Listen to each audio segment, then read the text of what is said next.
Welcome back. Well, we continue to see high inflation despite efforts from the Federal Reserve to keep prices in check by raising interest rates. Those change in rates may soon hurt potential home buyers with higher mortgage rates. Now, according to a survey from the New York Federal Reserve Bank, the interest rate on a 30-year fixed loan is expected to increase to 6.7% next year. Now, if that happens, it would be the first time since 2000 that the rate went higher than 8%. So I want to bring in Tim Rood, head of government and industry relations for SitusAMC. He's also a former Fannie Mae executive. Welcome back to the show. So we heard where the New York Fed sees mortgage rates going. So where do you see them at, let's say, a year from now? Yeah, hi, good morning. I don't see them going up that high. Look, I mean, the Fed obviously has to say these things naturally to as a counter to the breakneck inflation pace. I think it's a little bit of tough talking in a mirror. Look, they got to say these things, but then on some level, I think of the Fed, which is supposed to be an independent agency, is about as independent as my 15-year-old, right? I mean, they've got a $9 trillion balance sheet buying assets of all kinds to keep interest rates low. So if they do raise interest rates as aggressively as they say, they're basically going to take us into a recession, considering that real GDP right now is only about 1.5%. So I don't think that they're going to have the fortitude to really raise rates that high. I could see another 50 basis points, maybe 3/4 of a basis points this year. But a lot of this is also going to depend, the rates will depend on whether they start quantitative tightening and, selling off some of the assets on their balance sheet. So I don't think you're going to get that high. Got it. So if the rates do reach these kind of levels, what will this then do to the housing market? Well, you've seen rates go up about 2%. So look, a house you were looking at last year has gone up, 20% in value. Interest rates have gone up probably 2%. So that means 25, 30% more a month in monthly payments.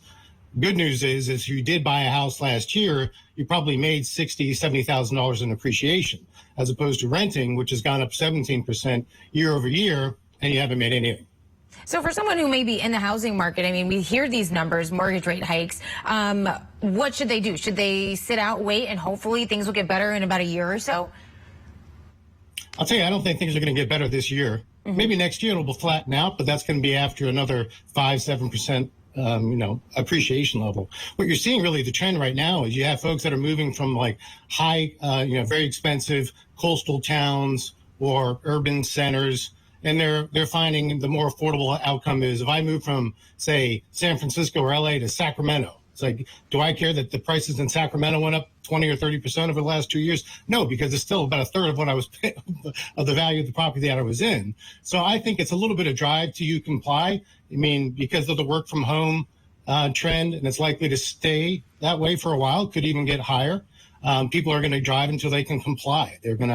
They're empowered by, rising incomes, or empowered by a strong employment market. So they figure that wherever they end up, they're ultimately going to be able to get a job, even if they can't work remotely.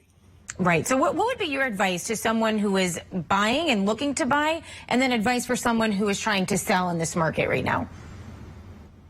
Yeah, I think that's the challenge for sellers right now, is that unless they do, as I said, may move from one expensive market to a cheaper market, there's really no incentive for them to move locally, right? So normally about 80% of people move from, they move within, the same zip code or pretty close to that. Right now, that's less than 70%. People are just moving out of the area. So if you're a seller, I mean, you're kind of locked in, right? So you've got, I think 80% have interest rates at 3 and change or below, and they're fixed. So there's not a big incentive for them to actually move. Boomers are aging in place, right? So rather than going to a retirement community, they're aging in place. So I think for a seller, if you wanted to sell and move again to a cheaper market, this probably is a good time to do it this summer.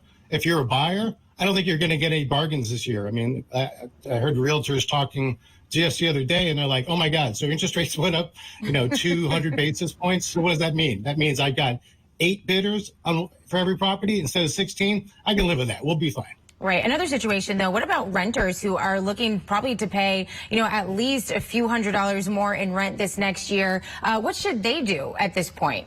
What's the lesser of two evils, I guess? Well, I look at housing a little bit like I look at, like college education, right? It's like, should you get a college education? Of course. Should you buy a house? Certainly. Should you do either one of those at any cost? Probably not. Right? Yeah. So, I mean, I think it's all relative. The interesting thing is that as you see, there used to be I guess probably about 20 or so years ago when I first started in the industry, gosh, it's probably longer than that. Anyway, the rule of thumb was you should buy no more than 3 times your annual income. Right. Well, that made sense when you had interest rates that were 8 or 9%. Well, now when you have interest rates that are, say, 5% or 5.5%, well, then you can go up 4.5, 5 times your annual income. So, that rule of thumb has really kind of changed. If I was a renter, by hook or by crook, I'd find a way into the housing market because, again, it's a hedge against inflation, and no one ever made any money without owning something. So you got to own it to make money. Very true. All right, Tim Rood, Managing Director for SitusAMC. We appreciate your time today. Good to see you again. You too.